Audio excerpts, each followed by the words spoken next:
அன்புள்ள சகோதர சகோதரிகளே, உங்களுக்கு ஒரு நற்செய்தி. நாம் வரவிருக்கும் 2025 ஆண்டு ஜனவரி 1 365 நாட்களுக்கும் 365 தலைப்புகளின் கீழ் வேத வசனங்களை வாசித்து பகிர இருக்கிறோம். நீங்கள் இதை அனுதினமும் கேட்டு தியானித்து ஆசீர்வாதத்தை பெற்றுக்கொள்ளுமாறு கேட்டுக்கொள்கிறோம். அது மட்டுமல்ல, இதை சப்ஸ்கிரைப் செய்து உங்கள் நண்பர்களிடமும் பகிர்ந்து கொள்ளுமாறு அன்புடன் கேட்டுக்கொள்கிறோம். நன்றி.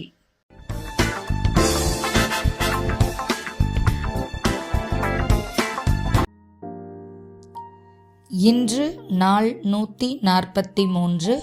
தலைப்பு பிறரை மன்னித்தல். மத்தேயு 6:14-15. மனுஷருடைய தப்பிதங்களை நீங்கள் அவர்களுக்கு மன்னித்தால் உங்கள் பரமபிதா உங்களுக்கும் மன்னிப்பார். மனுஷருடைய தப்பிதங்களை நீங்கள் அவர்களுக்கு மன்னியாதிருந்தால் உங்கள் பிதா உங்கள் தப்பிதங்களையும் மன்னியாதிருப்பார். மத்தேயு 18:21-35 வரை.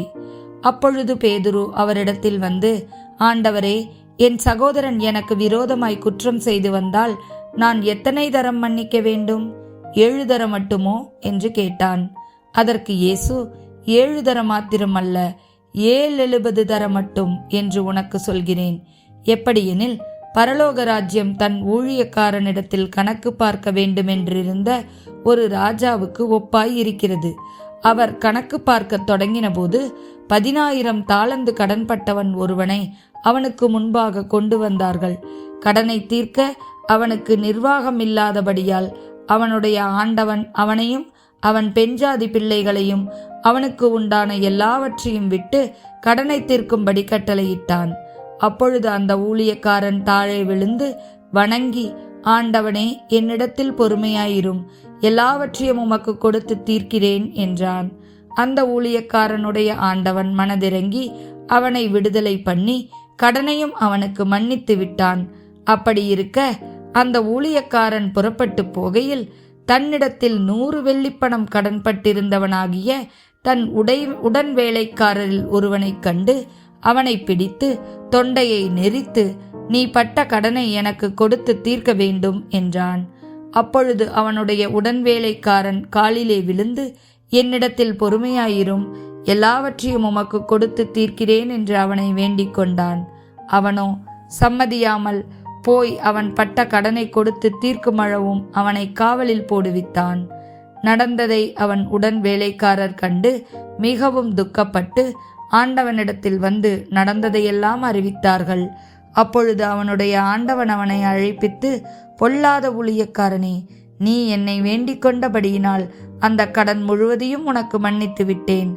நான் உனக்கு இறங்கினது போல நீயும் உன் உடன் வேலைக்காரனுக்கு இறங்க வேண்டாமோ என்று சொல்லி அவனுடைய ஆண்டவன் கோபமடைந்து அவன் பட்ட கடனையெல்லாம் தனக்கு கொடுத்து தீர்க்குமளவும் உபாதிக்கிறவர்களிடத்தில் அவனை ஒப்பு கொடுத்தான்.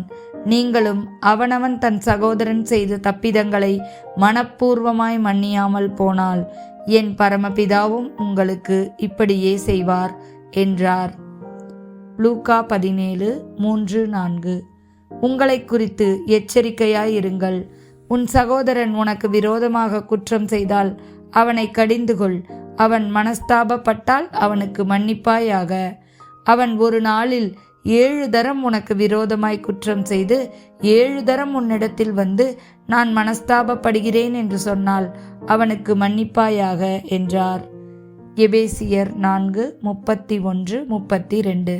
சகலவிதமான கசப்பும் கோபமும் மூர்க்கமும் கூக்குரலும் தூஷணமும் மற்ற எந்த துர்குணமும் உங்களை விட்டு நீங்க கடவது. ஒருவருக்கொருவர் தயவாயும் மன உருக்கமாயும் இருந்து கிறிஸ்துவுக்குள் தேவன் உங்களை மன்னித்தது போல நீங்களும் ஒருவருக்கொருவர் மன்னியுங்கள். மார்க் 11:25. நீங்கள் ஜெபம் பண்ணும் போது ஒருவன் பேரில் உங்களுக்கு யாதொரு குறை உண்டாயிருக்குமானால் பரலோகத்தில் இருக்கிற உங்கள் பிதா உங்கள் தப்பிதங்களை உங்களுக்கு மன்னிக்கும்படி அந்த குறையை அவனுக்கு மன்னியுங்கள்.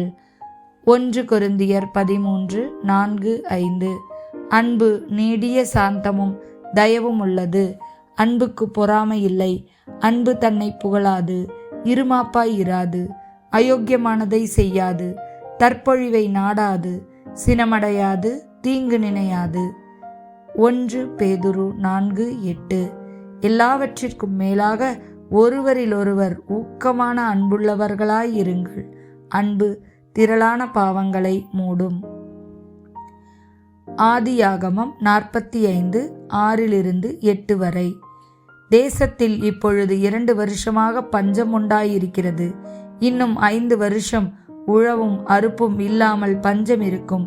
பூமியிலே உங்கள் வம்சம் ஒழியாமல் இருக்க உங்களை ஆதரிக்கிறதற்காகவும் பெரிய இரட்சிப்பினால் உங்களை உயிரோடே காப்பதற்காகவும் தேவன் என்னை உங்களுக்கு முன்னமே அனுப்பினார்.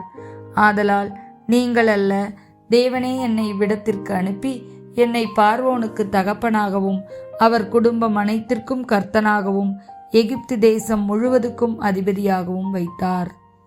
ஆமேன்.